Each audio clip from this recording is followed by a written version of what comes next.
¿Qué elementos vamos a pesquisar en el examen físico? Lo que se sugiere es empezar por el órgano más grande, que es la piel.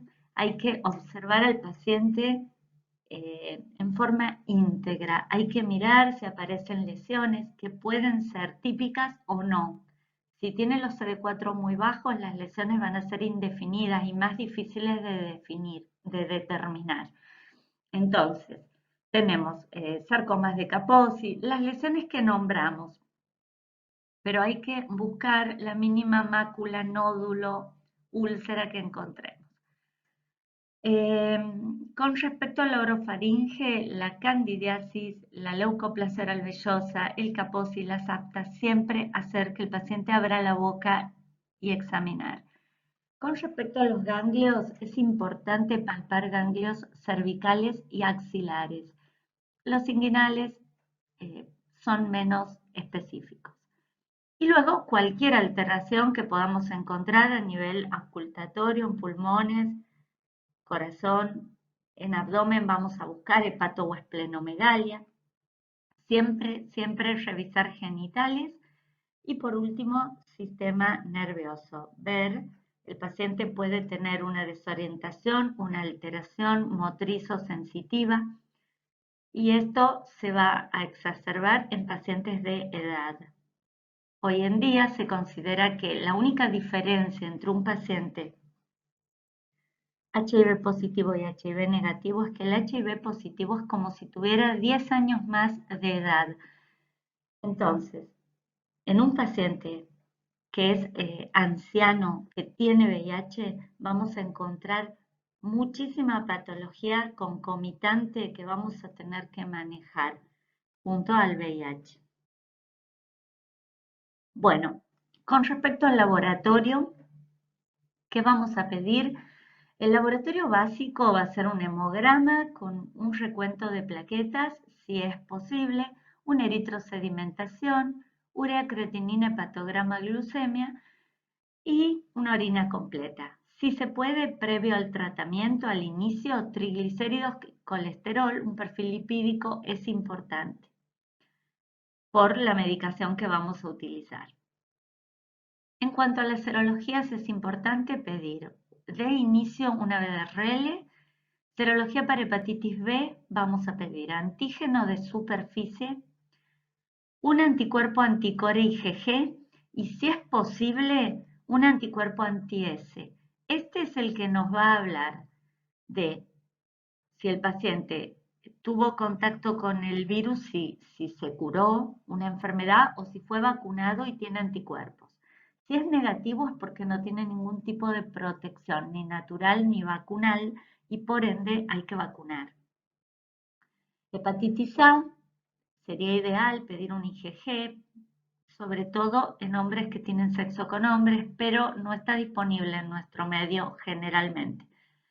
Hepatitis C, pedimos un IgG y pedimos toxoplasmosis chagas y citomegalovirus, siempre IgG. Lo que estamos buscando es ver si en algún momento el paciente tuvo contacto con estos microorganismos. Bueno, ¿qué es el periodo de ventana? Es un concepto importante, ya que es el tiempo que transcurre desde que el virus ingresa al cuerpo hasta que la infección puede ser detectada por pruebas de laboratorio. Este tiempo va a ser variable y va a depender del método de la prueba que se use, pero en la mayoría de los casos vamos a tomar un mes. ¿Por qué es importante? Porque cuando vamos a solicitar un VIH, un test, tenemos que tomarnos un minuto para interrogar al paciente y ver si tuvo una relación de riesgo, tuvo una situación de riesgo en el último mes. Si esto sucedió, pongo un ejemplo, si tuvo una situación de riesgo hace una semana, le hago el test de VIH, pero le explico que podría estar en un periodo de ventana y tengo que repetirlo al mes. Esto es muy importante, no podemos quedarnos con que la prueba es negativa si el paciente tuvo una situación riesgosa en el corto plazo hacia atrás porque tenemos el riesgo de estar en este periodo y perder la oportunidad del diagnóstico. ¿Cómo es el algoritmo diagnóstico? A partir del año 2013 se implementó un nuevo algoritmo que está muy simplificado. Hacemos un test inicial, que es un test rápido. Todas las unidades cuentan con los test rápidos y con la capacitación como para poder realizarlo. O bien podemos pedir una serología. El test rápido tenemos el resultado en 15 minutos y la serología va a tardar unos días. Cualquiera es válido, pero esto no nos confirma el diagnóstico. Siempre vamos a confirmar con la carga viral. La carga viral se va a solicitar y el resultado va a tardar aproximadamente 3 semanas. Y esto va a depender del laboratorio efector. Bueno, acá tenemos cómo son los test rápidos, estas tiras, es un estudio cromatográfico, puede ser que no sean estas tiras, que sean unos tipo cassette como los de COVID. Y acá tenemos que siempre va a haber una banda que es de control que se va a teñir y si se tiñe la banda del paciente estamos ante un resultado positivo. Si solo se tiñe la banda control, el resultado es negativo. Ahora, si no se tiñe las bandas queda vacías, esto es no válido, es inválido y lo mismo si se tiñe solo la del paciente. Es decir, hay que recordar esto y si tenemos alguna duda, repetir el test. En cuanto a la carga viral, acá tenemos un esquema. ¿Cómo sería un nivel de carga detectable llena de virus?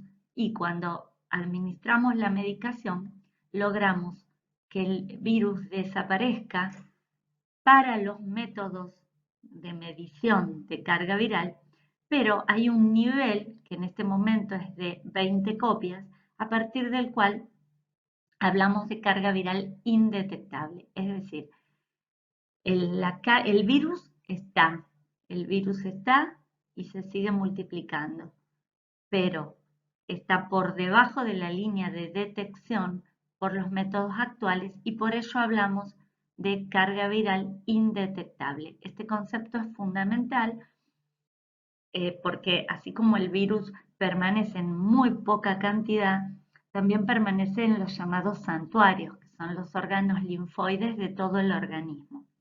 Entonces, carga viral indetectable no es sinónimo de curación, pero sí es sinónimo de que hay tan poca cantidad de virus en sangre que inclusive el virus no se va a transmitir.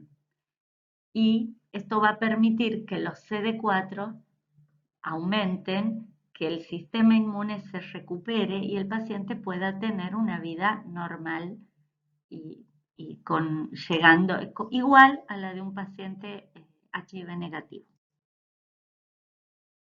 ¿Cómo interpretamos un estudio de carga viral? Bueno, esto es un ejemplo tomo los ejemplos del Instituto Biológico, que es el laboratorio efector de todo el área de La Plata y alrededores, pero bueno, puede cambiar la planilla. De todos modos, lo que ustedes tienen que ver es leer las copias de ARN viral. En este caso tenemos que dice no detectable y acá tienen que ver el porcentaje de linfocitos TCD4 y el valor absoluto de linfocitos TCD4. Acá tenemos que el paciente tiene 1176 CD4 con más de un 30%. Por eso, este paciente, digamos que está en una situación óptima. Es un paciente que toma su tratamiento y tiene sus CD4 altos. Acá tenemos una prueba que muestra todo lo contrario. Tiene 130.000 copias de virus con un logaritmo de 5,1 y tiene 185 CD4 con un 9%. Esto es importante que ustedes sepan interpretar y siempre que reciban un estudio van a consultar a la coordinación del programa de VIH en la Dirección de Salud y desde allí se los va a orientar para poner el tratamiento antirretroviral. Pero ¿qué ocurre? Si ustedes reciben esto, en la inmediatez, ¿qué pueden hacer? Paciente con menos de 200 CD4 le van a poner TMS, trimetroprima sulfametoxazol, 160-800 miligramos, que usamos como profilaxis para el neumocistis girovesi. Con esto estamos haciendo mucho. Desde la unidad ya el paciente puede tener el TMS indicado en forma trisemanal y esto está ayudando al paciente hasta que se instaure el tratamiento. El tratamiento no es una urgencia, pero prevenir una neumonía por sus bajos CD4 sí lo es. ¿Cómo armamos el código de un paciente? La letra femenino o masculino, F o M, las primeras 2 letras del primer nombre y las primeras 2 letras del apellido. La fecha de nacimiento con 2 dígitos para el día, 2 para el mes y 4 para el año. Por ejemplo, Juan Pérez, 20 de mayo del 70. Vamos a armar el código como MJUPE 2005-1970. Acá hago una salvedad, en el caso de las pacientes trans, pedimos que sí o sí pongan en el código las letras que figuran en el documento. ¿Por qué? Porque toda la información que ustedes envíen a la dirección va a ser centralizada y va a ser cargada en el sistema CISA. Entonces, es mucho más fácil encontrar a un paciente si tenemos los datos filiatorios completos y tal como figuran en el RENAPER, que es el Registro Nacional de las Personas. Por ende, tenemos que usar los datos que están en el DNI. Bueno, vamos a hablar algo de las drogas. ¿Recuerdan el ciclo replicativo del virus? Bueno, acá está en otro esquema, pero es básicamente lo mismo. Recuerdan que el virus se unía a la célula del huésped. Entonces, existen drogas, actualmente no están en uso, pero existen los inhibidores de la unión o de la entrada. Luego tenemos que se liberaba el ARN y se transformaba en ADN por una enzima que es la transcriptasa inversa. Acá van a actuar los inhibidores de la transcriptasa inversa.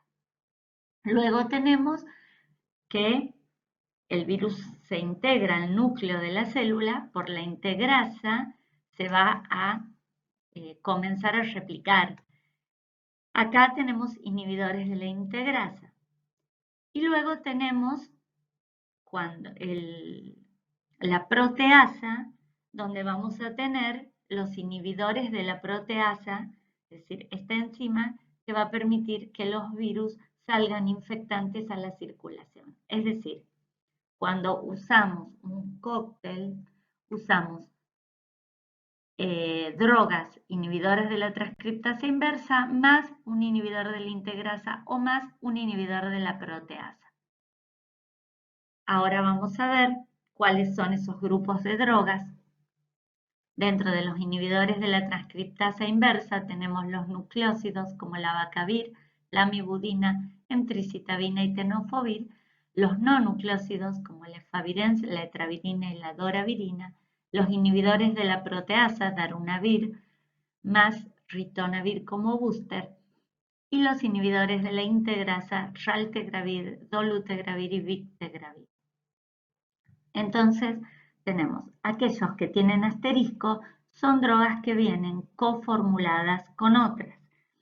Siempre vamos a usar 2 drogas de los inhibidores de la transcriptasa inversa más un inhibidor no nucleósido de la transcriptasa inversa o un inhibidor IP, o un inhibidor de la integrasa. Hay otros esquemas, hay otras combinaciones, pero en principio esto es para que ustedes sepan que hay combinaciones que tienen que que a veces llaman la atención, que puede haber alguna confusión. Entonces, si ustedes conocen las drogas y a qué grupo pertenecen, va a ser más fácil que puedan detectar cuando un paciente llega y dice que toma un esquema determinado, que puedan detectar si está todo bien, si el esquema es correcto. También es importante que sepan que hay combinaciones como 3-TC, tenofovir y doravirina o emtricitabina, tenofovir y victegravir, que no se encuentran disponibles en el estado, pero que existen. Y hay pacientes que pueden ingresar con estos esquemas. Con respecto al tenofovir, es un inhibidor no nucleótido de la transcriptasa inversa. Tenemos dos formas, el TDF o disoproxil fumarato y el TAF, que es la alafenamida. El TAF está disponible y lo usamos en pacientes con falla renal o con problemas de osteoporosis, problemas óseos severos. Bueno, después esto les va a quedar grabado y van a poder reverlo. Este es un concepto nuevo también, indetectable igual a intransmisible. Y es importante porque tenemos que poder decirle a los pacientes que si mantienen su carga viral indetectable en el tiempo, no van a transmitir el VIH. Se hizo un estudio, se llamó Partner en todo el mundo, participó la Argentina. Se estudiaron 1.166 parejas, 0 discordantes, es decir, un integrante era positivo, el otro era negativo. Se contabilizaron 56.000 relaciones sexuales sin protección y ninguna resultó con infección por VIH. Es decir, que se pudo demostrar en el año 2019 y hasta la fecha que la indetectabilidad en sangre es igual a la intransmisibilidad del virus. Es una gran noticia, ya que ayuda al paciente, es un aliciente para que siga tomando la medicación porque sabe que no va a transmitir el virus. ¿Cuáles son las inmunizaciones que recomendamos?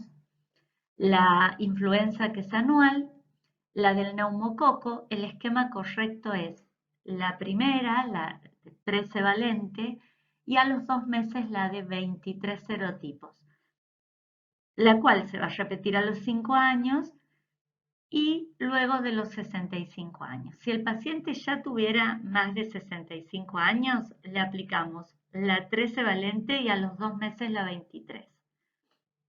La de la meningitis a veces está disponible, a veces no.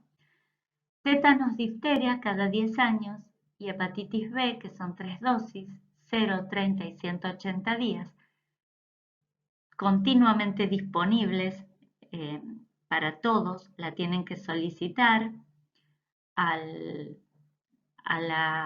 programa de vacunas y en todas tener en cuenta, me detengo en hepatitis B, si tienen serología negativa es idealmente tener la serología para vacunar, pero si no la tenemos, vacunamos igual.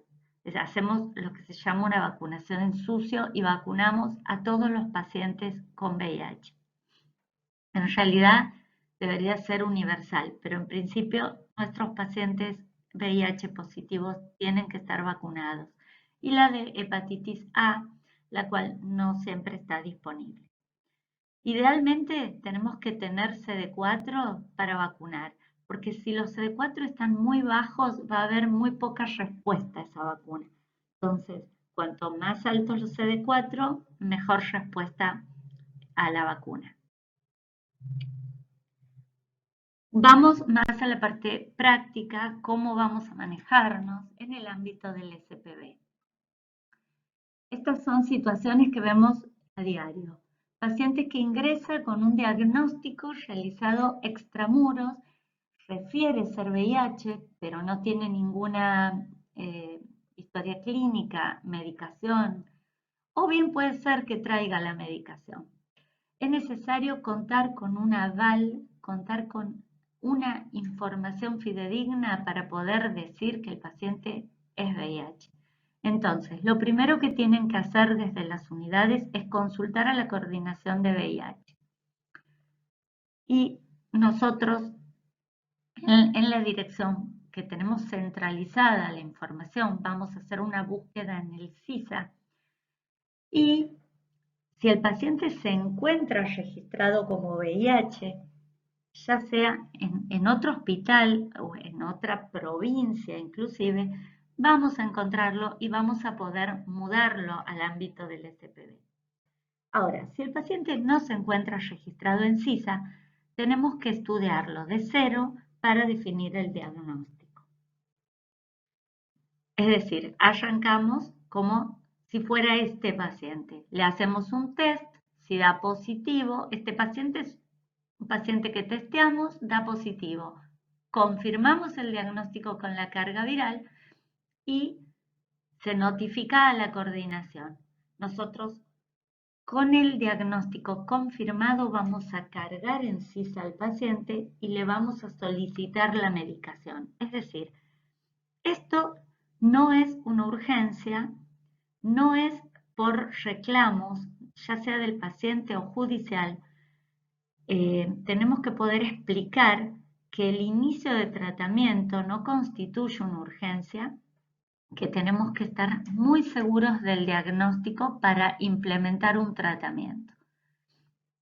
Ahora, en algunos lugares nos solicitan lo que llamamos el IUA para confirmar el diagnóstico, pero en general no, el IUA lo pedimos al ministerio y tenemos la autorización o el número único para realizar carga viral y CD4 como monitoreo o control.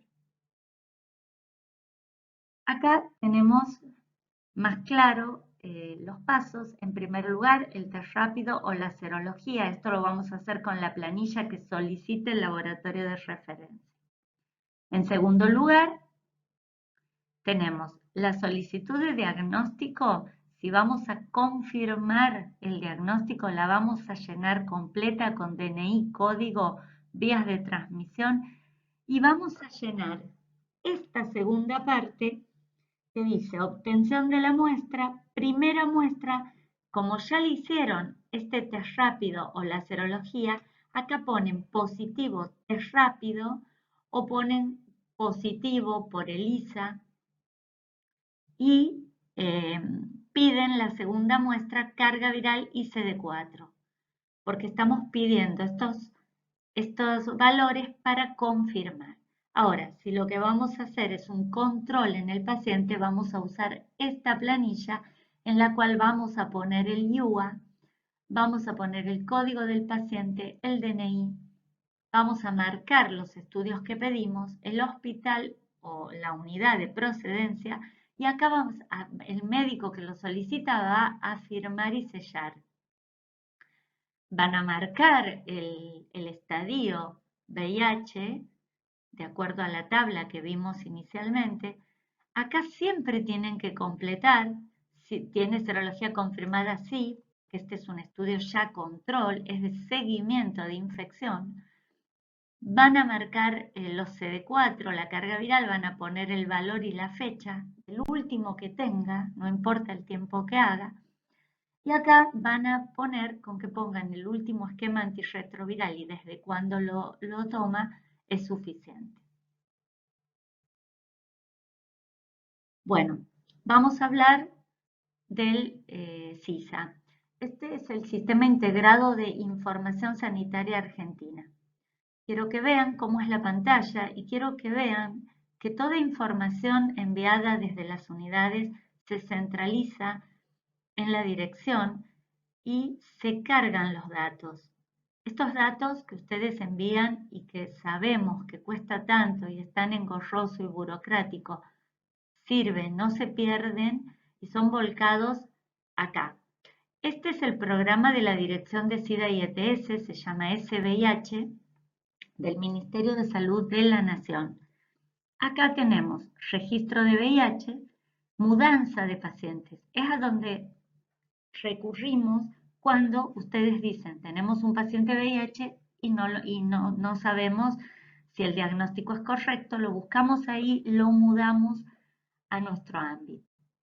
Y dentro de esto también tenemos la posibilidad de ver y de cargar el laboratorio, de solicitar el IUA. Acá les puse que es un código de autorización para la realización de estudios de carga viral ICD-4, y tenemos que solicitarlo con un mínimo de 48 horas de antelación. ¿Por qué? Porque esto se pide autorización y luego se envía el número a la unidad.